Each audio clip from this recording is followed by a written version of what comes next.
Welcome to another Coffee and Coatings episode with Rich and Kees. So, Kees, what do you have in store for us today, sir? Well, quite a special one, in my opinion, because it's always a subject that causes lots of debate. It's about metallic applications and at what time to drop the mist coat and how to drop the mist coat and what to do with the gun settings in order to drop the mist coat. Yeah. So this is basically what Rich will be showing you guys today. And once again, we hope it will be a fun video, fun to watch out there. We have shoot this from the car and we're moving on to the spray booth now in order to shoot the video. Thanks for watching again. See you later. Just a little tip on this, guys. Sometimes you might want an agitator in your pot. You can, if you have a top loader, you can do a stainless steel, couple of nuts in there, or on a pot you sometimes have the mixing wheel, because what can happen is the flake can settle a little bit. So I'm just agitating a little bit before I go.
Okay, so you just saw us split the panel into 3 sections, and what I wanted to do here is explain how you scale this up onto a larger project. So what we're going to do is we're going to paint effectively 3 sections, and then you drop back and you would drop coat 2, and then you would move on, paint another 2 sections, then drop back and do a drop coat on 2. So you always want to do the drop while it's wet.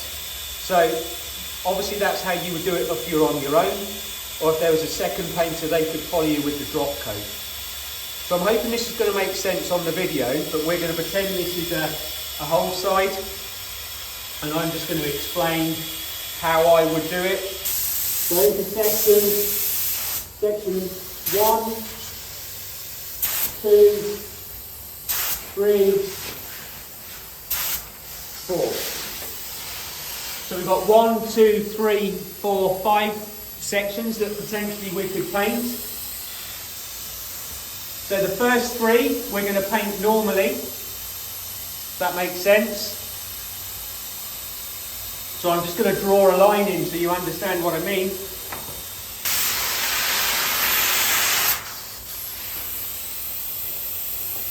So you paint the first 3 normally. Then we would drop coat the first 2.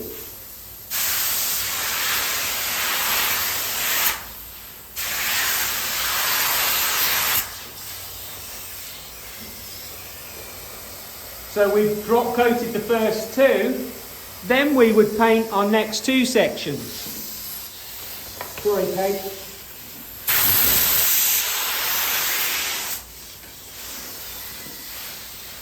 Hopefully it makes sense. So we paint the next two, then you would drop coat two, and you just go on down the boat that way. I hope that makes sense. So imagine we've got a full coat in, and then we're going to drop it.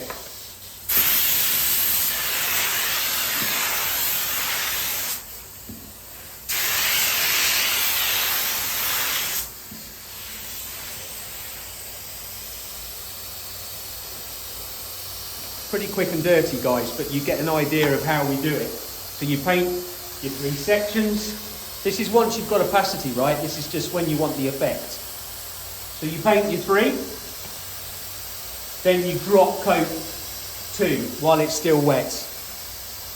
Then you paint your next two following on, and you come back and drop coat two. So you're always going to be one step ahead of yourself, and you can get down the whole boat. So I hope that makes sense. So the key thing is to do the drop coat while the first coat you put on, or I say the first coat, but the last full fat coat is still wet. Right guys, pretty quick and dirty, what I like to call a scuff and puff. But if you have a look across the panel now, we've got some gloss on there. I'm going to move behind Kees, so you'll see both of us in the reflection. She's looking beautiful. Going nice and close, you can see that really even metallic where she's laid down. The what you get is a really good DOI, distinction of image of us guys. But yeah, looks really good. Kees has just gone in a little bit closer there, just so you can see the flake. Just come out a little bit, Kees, a little bit of shadow. Looks great, guys, right?